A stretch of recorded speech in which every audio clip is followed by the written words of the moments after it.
It's round 9 of the season, and it is Monaco Electric. A wonderful city, a wonderful circuit, and a wonderful way to start the second half of the ABB FIA Formula E World Championship. This iconic street circuit.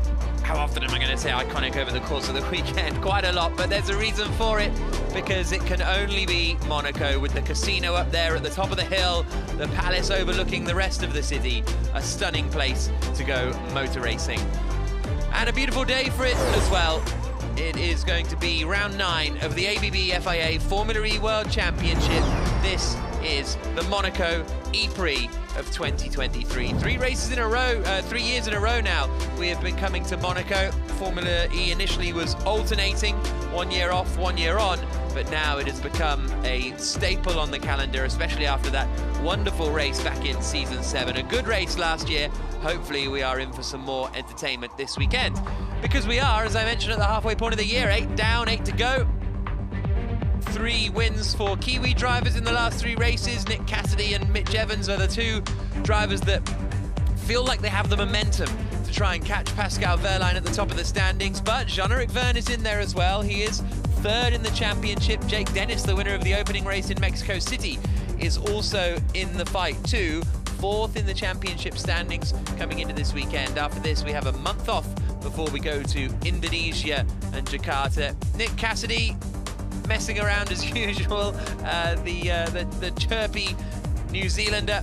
Pascal Wehrlein is the championship leader, but hasn't finished on the podium in the last 5 E-Prix. Edo Mortara at his team's home race, the MSG part of Maserati MSG, based in Monaco. Dan Tixham, they're looking to maybe lead a race again, like he did for a few laps last time out in Berlin. And Jean-Eric Vergne, cool as ever. And as far as the championship is concerned, then, it is Pascal Wehrlein who is leading it on 100 points. 4 points clear of Nick Cassidy, with Jean-Eric Vergne in 3rd, Jake Dennis in 4th, Evans in 5th spot, and really, maybe Buemi is still in the title fight in 8th place. We've got a long way to go, but it feels like a bit of a stretch. Certainly somewhere of the top 5 feels like where the champion will come from this season. Everybody has scored points so far this season. Only 26 points for Stoffel van Dorn, the reigning champion. Max Günther picked up all of his 24 points last time out in Berlin. 2 points for Nico Müller for a 9th place finish, and 3 for Robin Frijns for pole position. I mean, the apps are off the mark, so all the teams have scored points as well. Tag Heuer Porsche at the top of the standings. My name is Jack Nichols. I'm delighted that with me for commentary is the man who collided with Luca Badoa in the final of the 1987 World Karting Championship, Dario Franchitti. Dario, what a circuit we have here. It needs no introduction, but take us round anyway. Exactly, it is the most famous street course in the world, Jack. You said it, iconic. Here we are. It is just the most incredible track. 3.37 kilometers. I'm not going to use the corner numbers like Oliver. Saint-Devote, heading off up the hill through Beau Rivage up to Massenet. Such a long entry there. I expect a lot of action at that point this afternoon. Through Casino Square, down the hill to Mirabeau, into the very famous hairpin, down to Portier, through the tunnel. Heavy braking for the new Nouvelle Chicane, as you call it, Jack. To back, very difficult corner, getting close to the barriers. Through the swimming pool section. Then you come down to Rascasse, through Anthony Nogues to end the lap. And you're going to have to absolutely thread the needle through this iconic circuit today. 30 minutes of practice incoming. We've already had a practice session earlier on today, and it was Mitch Evans who set the quickest time, a 1 minute 30.361, fractionally quicker than Stoffel van Dorn. And then the 2 Maseratis were 3rd and 4th, Max Günther and Eduardo Mortara. Sebastian Buemi getting ready to head out, 2-time winner on the streets of Monaco in Formula E. And light goes green at the end of the pit lane, and out go the 2 McLarens, who are always first on circuit because they keep the garage basically from last year's winners, Mercedes EQ, because they took over the entry. Even though it's a sort of new entry, they still get the garage positioning of Mercedes. So that's why they're always first out on track. Beautiful sunny day. And yeah, a lot to learn out there, Dario. Yeah, this is absolutely key. Free practice 1, obviously the Porsche's running was wasn't cut short, but they started very late, so they're going to have even more to do than the other people qualifying coming up very, very soon this morning. Absolutely critical here in Monaco. I've been watching all the races from home, Jack, and seeing just how crazy they have been. But you want to qualify up front. You want to get those 3 points, obviously, but then you want to, if you're controlling the race from the front, much easier than having to battle your way through from the back. So, yeah, this next half an hour is going to be so important. What do you make of that? 11 pole sitters, the last 11 races, the pole sitter has not won the race. Obviously, it's a great, you know, advert for Formula E, and it shows how competitive it is, blah, blah, blah. But if you're a driver, do you not want to, is it getting to the point where you don't want to start on pole? Because obviously not, but if you start on pole, you're not going to win the race. That just seems to be a fact now. Yeah, I think it's such a different skill set, 1 lap qualifying pace to, you know, today 29 lap pace, how to manage all the energy management. The car might actually be better over 1 lap than over the, you know, over the race as well, with efficiency of the powertrain, but just also the driving technique is quite different for both those disciplines. So if you can win it from pole position, you've really mastered the whole skill set, I would say. Yeah, absolutely. Coming down into Tabac now, the yachts there, you can see, have to move back a little from the track itself, from the land. That's the word I'm looking for. whenever the cars are on circuit, then through the swimming pool section and out towards La Rascasse, and everybody trying to get a bit of space and a bit of. We think a lot of them are going to do an out lap, a prep lap, and then straight into a push lap. So we'll see whether that ends up being the case. You can still see some of the drivers weaving around a little to try and get some temperature in as they come into the right-hander of Saint-Devote. We also saw quite a lot of teams running kind of nose to tail in that first race, in that first practice session, to try and gauge what sort of slipstream advantage you have. Because as you say, Dario, those crazy races in Berlin and Sao Paulo that were slipstream central, it's not quite going to be the same this weekend. So the teams need to work out what the benefit is and how important it is to be in the tow. Yeah, exactly. Berlin, they were talking about 0.1% of energy advantage per lap, and you might think, that's not that much. But round here, that's basically a lap, and the things you would do to gain a lap advantage in energy, it just completely changes the complexion of your race. But you've got to be so close. The closer you can get to the car in front, the bigger the effect is. Unfortunately, you don't know when the car in front's going to lift to regen or lift to brake, so it's very easy to run into the back of them, which is why we've seen so many front wings, I think, getting damaged and so many collisions in the previous races. Yeah, that's very true, actually, because that is and you want to be sort of 3 or 4. The more cars, well, his Airlines radio. Okay, Pascal, we're going push next.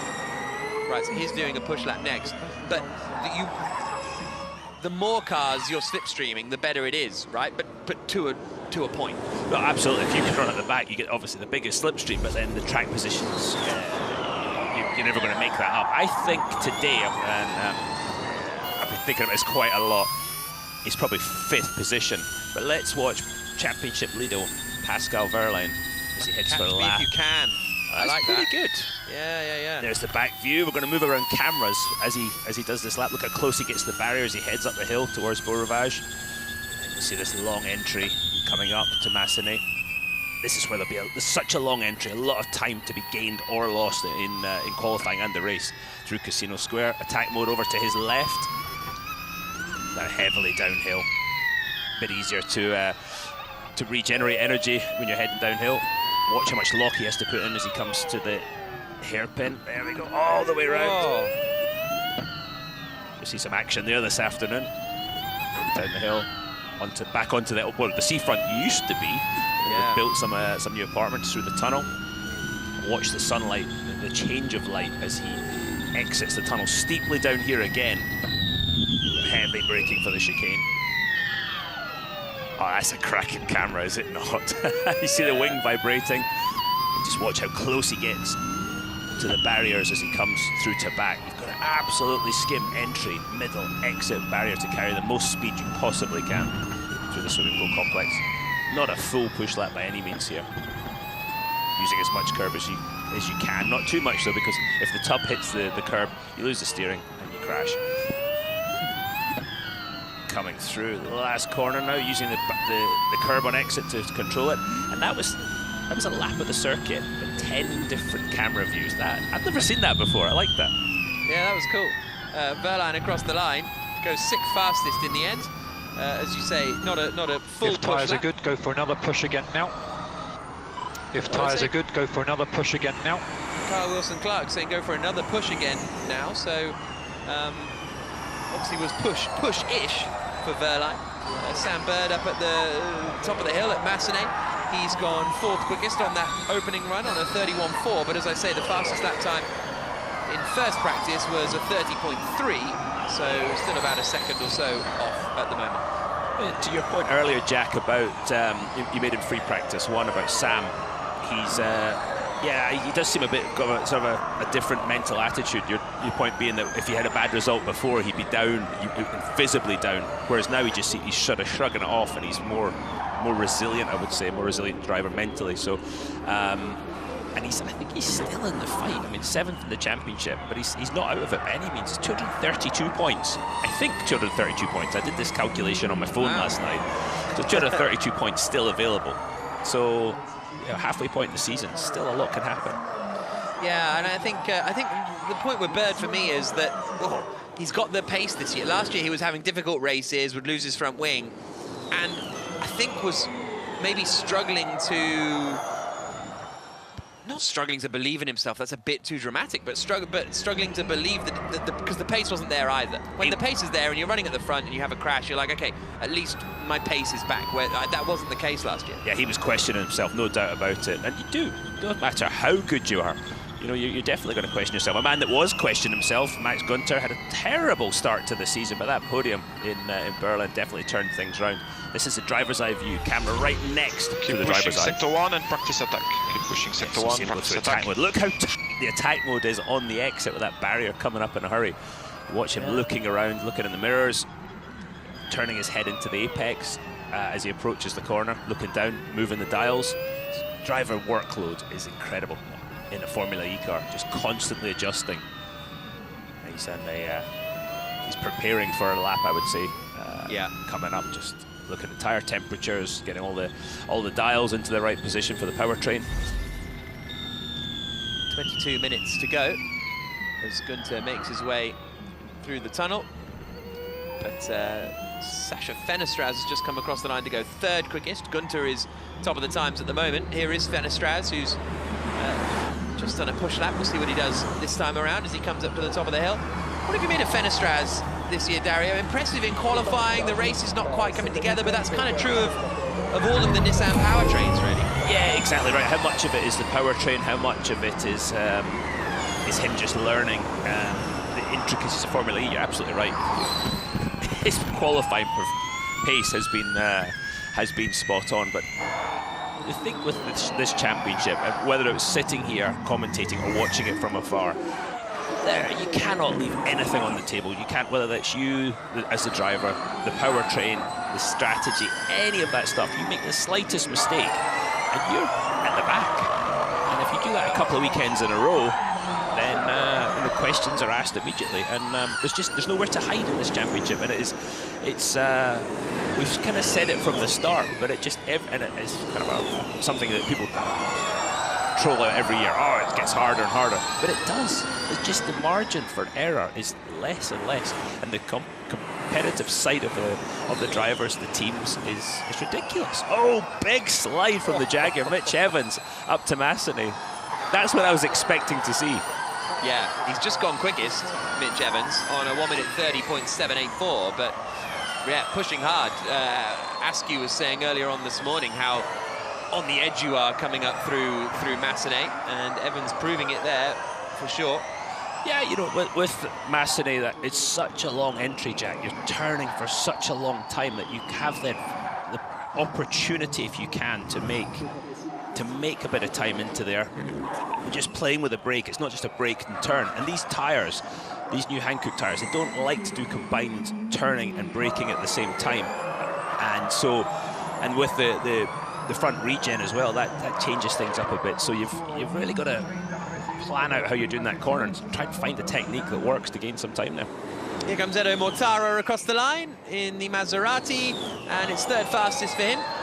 In the bottom right, you see Jeremy Calanson on the right-hand side, James Rossiter in the middle, and we've got 19.5 minutes to go. Günther then goes quicker than Mortara and up into 3rd place Fenestraz has done a reasonable first sector, but Evans is quickest at the moment on that 1 minute 30.784.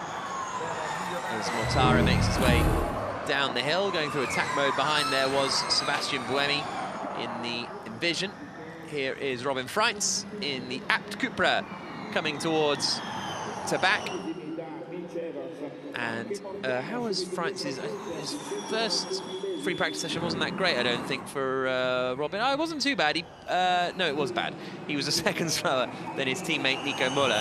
So, but I don't think he went out at the end to do a final push lap. Frijns still getting up to speed with the car, having missed so many races, and the wet kind of became an equalizer for him in Berlin, and he did what Robin does, but I think in the dry conditions he's still playing catch up a little bit. Yeah, I think there is a degree of that for him personally, but obviously the powertrain, the Mahindra powertrain, there's just not, it hasn't worked, and they've struggled with the car setup too, with the AB team coming back into the championship. Yeah, Robin was showing me the scars on his wrist yesterday. Yeah, it's a fairly sizable operation. Yeah, so the recovery from that, it will not be easy. And again, with these cars bouncing them off curbs, with the front regen going on, it's going to be physically quite difficult, I would say. Cass can't be bothered with the chicane, so he goes straight on down there, keeping out of the way of the cars coming past him. And he is Sylvain Philippi, who is the Envision Racing team principal and CTO, sitting in the garage. So I think Cass is going to push now, I would have thought. That, yeah, the last lap was he's doing a double cool down here, Cassidy. His last lap was a 40.2, so yeah, so he's going to be on a push lap here, and good win for him last time out, Dario. He's had a couple of second places this year, and then finally got the victory in Berlin, and it seemed like he felt he'd gone too early in Berlin, but they managed to win it. Yeah, that's definitely one of the parts of this new style of racing, is when to go. It's like a bicycle race, when to use that energy and just go. And I was sitting at home going, he's gone too early. And I'm talking to a lot of his competition, they were thinking, oh, he's gone too early.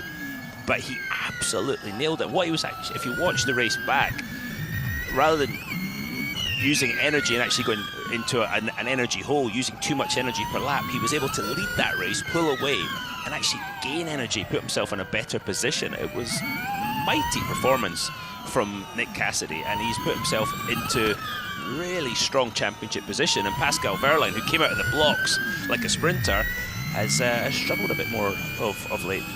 Cassidy said he learned a lot following Jean-Eric Vergne in Hyderabad in those closing laps. Yeah, that was a masterclass, wasn't it, from Jean-Eric Vergne? I mean, just up front, less energy than Cassidy, held on to the lead and actually made energy. And it was, Nick's no fool. And rather than just get upset that he finished second, he learned that whole race, and he's used it to his advantage. So he's won so many championships, particularly in Japan. And that mindset of a champion it never leaves you, I would say. And he's always trying to figure stuff out as you see him coming into the pit lane. So yeah, I would not want to be one of his competitors right now, because he's just got that ability to find a way to win a championship. Fenny fast in first sector. He has done the best of anyone in that sector one. His middle sector's reasonable. He's about 100th away from Sebastian Buemi, who's now at the top of the times in the Envision. Fenestraz comes through, and he goes fastest, a 1 minute 29.788 for the French-Argentinian.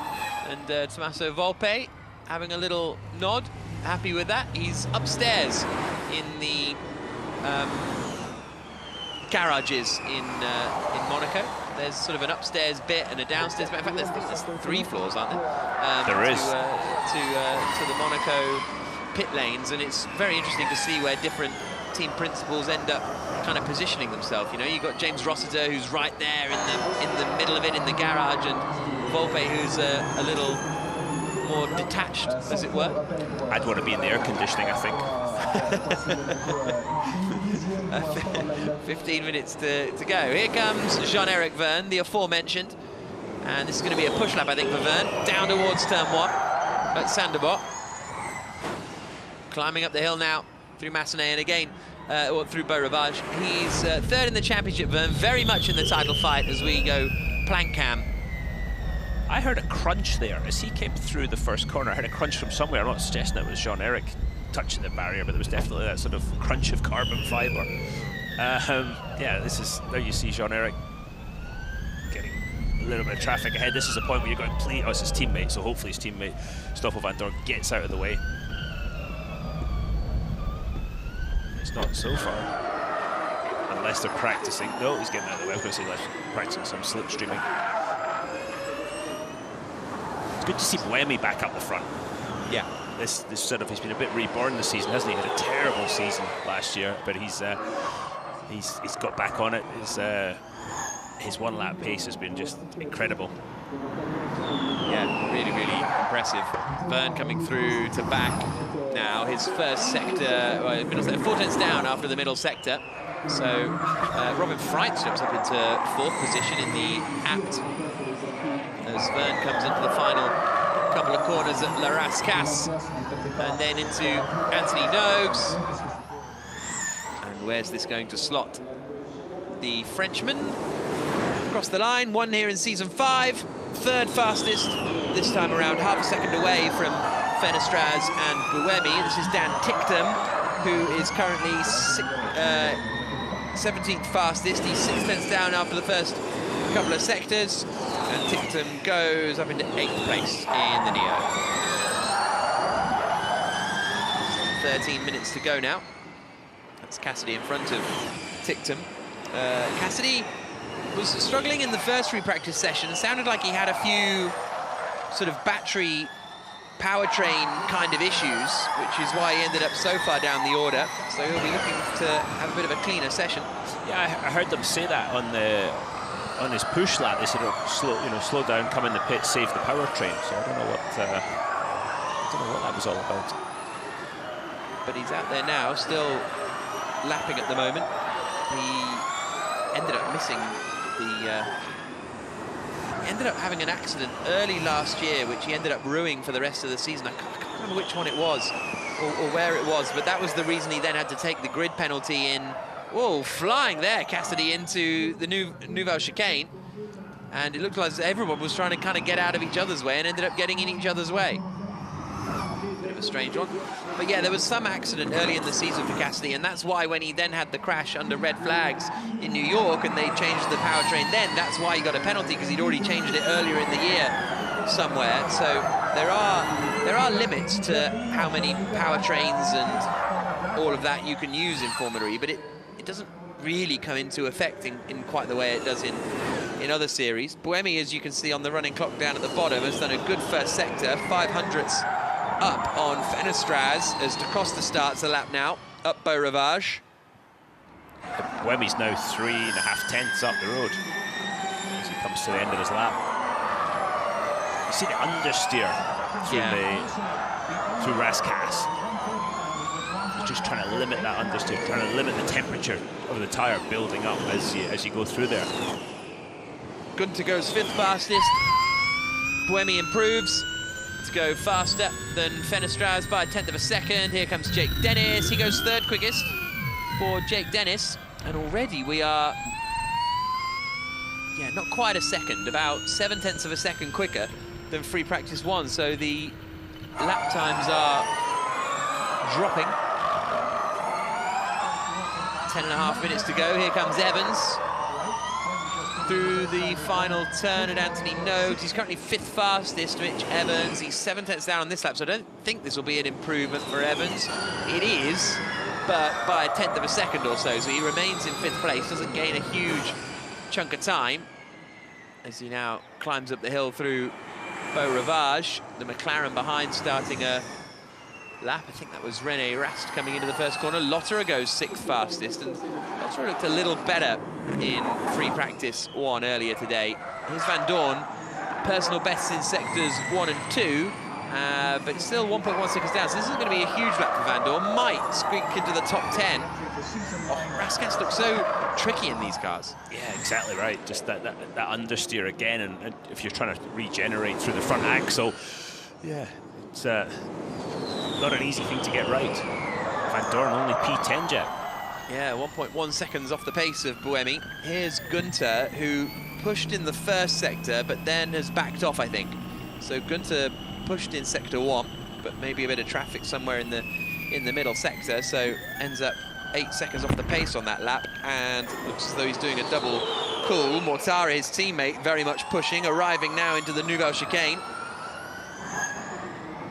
Out towards to back for Mortara, who still hasn't had the strongest of seasons, 20th in the standings, so he's got 5 points this year, basically the least points of anyone, bar the two apps drivers who are never really in points contention. So a frustrating one for Edo Mortara, considering he's been in the title fight the last few years.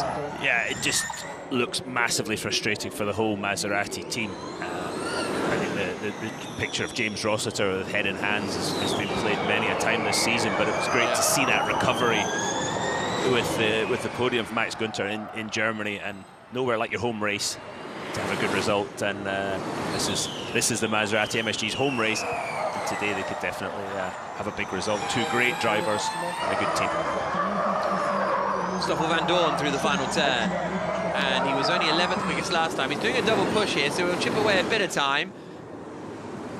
Goes him into 5th place, 7/10 adrift of Sebastian Buemi. You can see from the times there on the left-hand side, there's a big gap from Buemi, Fenestraz and Dennis back to Vergne in 5th. Evans has just done a good first sector. We've got the running clock on him down at the bottom. Da Costa starting a lap now. Suddenly with less than 8 minutes to go, it's all getting very busy. We're with Evans coming through the tunnel. This is the point, you've got to have a lot of confidence in those around you, your competitors, because you're approaching, they might be on a cool-down lap, and you're absolutely hauling the mill. You're pushing as hard as you can. Some of these corners completely blind, so they can't see in the mirror, and you can't see around the corner when somebody's going slowly. So it's yeah, it's not for the faint-hearted, these practice sessions. Evans 600s down after the middle sector, through the swimming pool. Plenty of movement on the wheel from Evans as he made his way into the exit of the swimming pool. Yeah, bit of traffic here. Not really like Mitch. Normally he's got very smooth style, but you can just see he's just chasing the rear of the car as he enters the swimming pool. Just those micro inputs, just controlling the slide at the back end. See how it stands up. Oh, P1.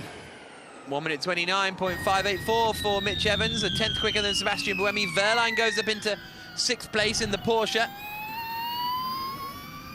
His teammate is Da Costa in 19th place at the moment.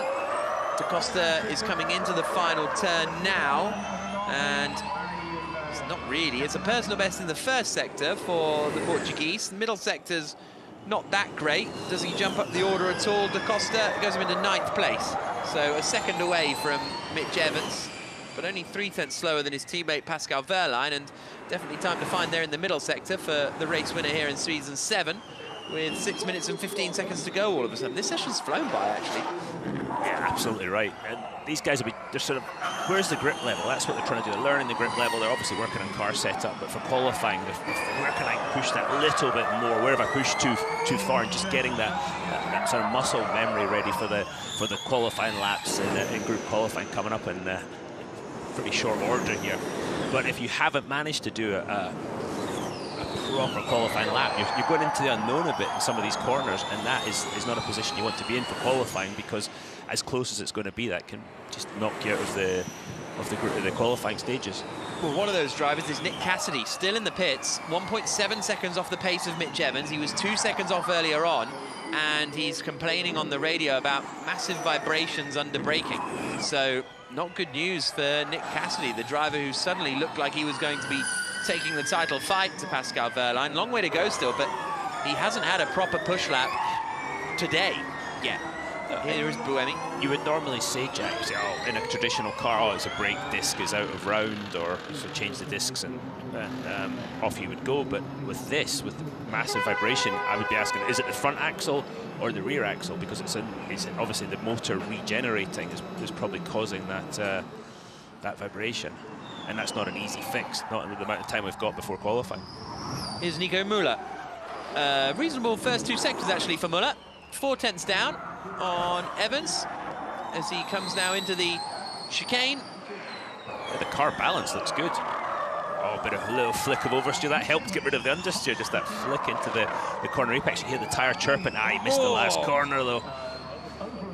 Muller across the line then, and it is an improvement. It's up to 6th quickest, despite that fairly scrappy final sector. Lost 0.3 of a second compared to those around him, but Muller jumps up into 6th spot with 4 minutes and 12 seconds left on the clock. Cassidy's left the pits. Okay, all eyes on Nick Cassidy then in the Envision to see whether he gets a final push lap in and how quick it is. Here's Edo Mortara, 4/10 down after the first 2 sectors. So this could be a top 5.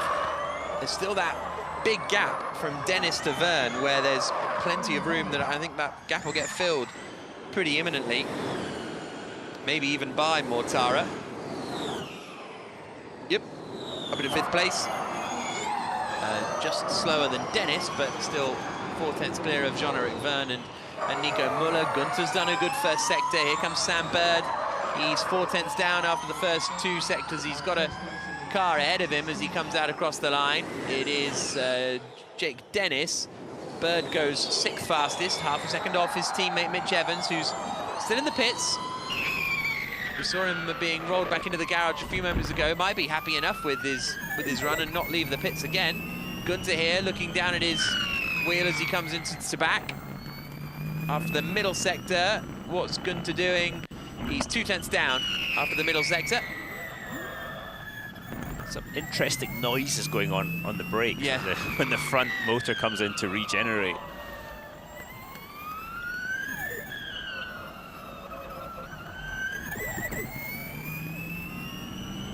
Through Anthony Noakes. And across the line. Günther goes fastest. 1 minute 29.488, a 10th quicker than Mitch Evans, who has left the pit lane. He is on an out lap now then. Cassidy is on a prep lap by the looks of things. Sete Camera jumps up into 3rd place. It's been a while since Sete Camera has challenged at the front of the order, or at least, you know, had good qualifying pace. Did make it into the duels in Berlin, but that was the first time in about 4 races that I think he managed to do that. His teammate Dan Tipton goes up into 9th place in the Neo. Dennis has done the fastest first sector of anyone by a couple of 10ths of a second.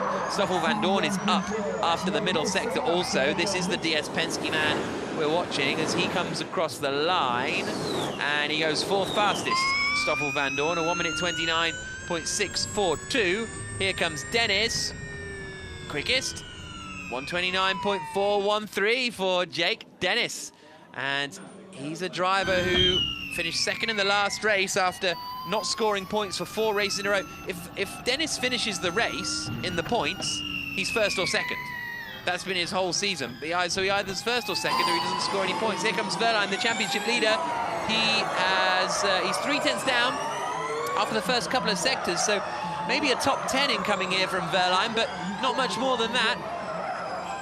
Out across the line, and it is 13th fastest. I wonder how much of that was due to the rush hour traffic that he encountered, how much of it was just lack of car pace. You see Da Costa 16th at the moment. He's personal best through the first 2 sectors, but he's 6/10 off, and he's got traffic. Yeah, that is Nico Muller. You saw that Da Costa's been caught out by. the universal sign for what are you doing, which Nico Muller can't actually see, but it does make the driver giving the sign a bit better. It's interesting that the Porsches are 13th and 6th. Okay, Da Costa got held up, as I say, but even then he was 6/10 down after the first 2 sectors. And the other Dennis is in a Porsche, the Avalanche Andretti Porsche up at the front. So interesting that they're struggling that much, seemingly. They missed a bit of running at the very start of the session with an issue with their regen, but wouldn't have thought it would hurt them quite that much. We're on board with Evans here. Super through the Nouvelle chicane.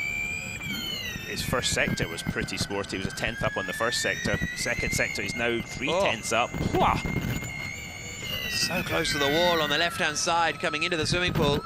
After a slow start to the season, he is a man on a mission. Same as last year. Into the final couple of corners here for Evans. The right-hander at Anthony Noakes.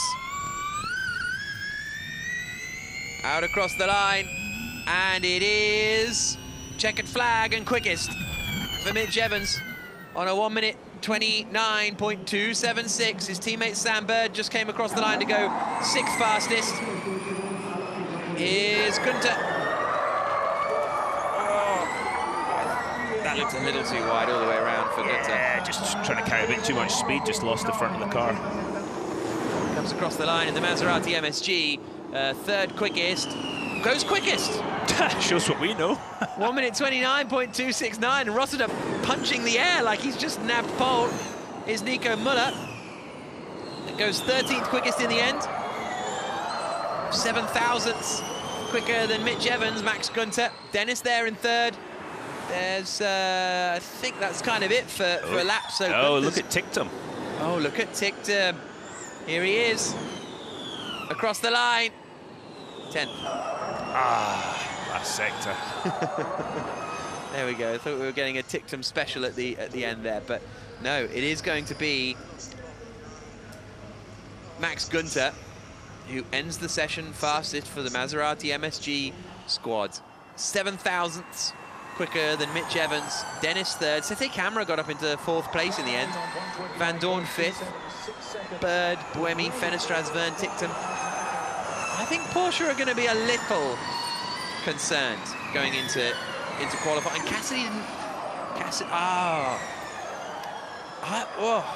That's the worry. The top 2 in the championship. The 2 drivers with a bit of a margin. Vergne and Cassidy, 14th and 21st. But the Maserati of Max Günther, fastest. I've got MK request warning 64 alarm. He's got a warning on his car, but quite often I think those warnings don't. You know, do you just ignore them, Jack? Yeah, exactly. You just give them a bash, like switch it on, switch it off. Yeah, exactly. Switch it on, switch it off. He's going to do a practice start here on the start line on the left-hand side there. Max Günther. He's lived in Monaco for 3 years now. Günther, having moved there from Germany, loving the racing driver lifestyle, all the cycling in the hills nonsense. Where's the Costa going? He's trying to cut across, isn't he, as quickly as possible. Similar angle actually for, I think that's Fenestraz. Yeah, Fenestraz. He's quite angular there as well. Yeah, he is a bit. Fairly even start between those two. A bit more straightforward for Sergio Sete Camera, with De Grassi on the left-hand side. De Grassi, who had a bit of a crash in the first free practice session. This is Jake Dennis. End of the session, 3rd fastest. So, I mean, based on, look, it's only free practice, but Dennis 3rd, Evans 2nd. Those are the drivers that are 4th and 5th in the championship. With Vergne and Cassidy struggling, it could be a real closing in kind of vibe in the championship today. As Dennis gets ready to launch. Did you do special? Oh, we're gonna go down to Radzi actually before I ask you that question.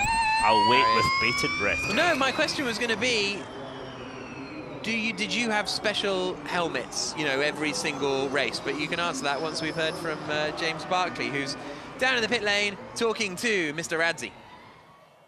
Thank you very much, Jed. Just outside the Maserati garage with team principal James Rossiter. James, fastest after FP2. A great start to your home E-Prix.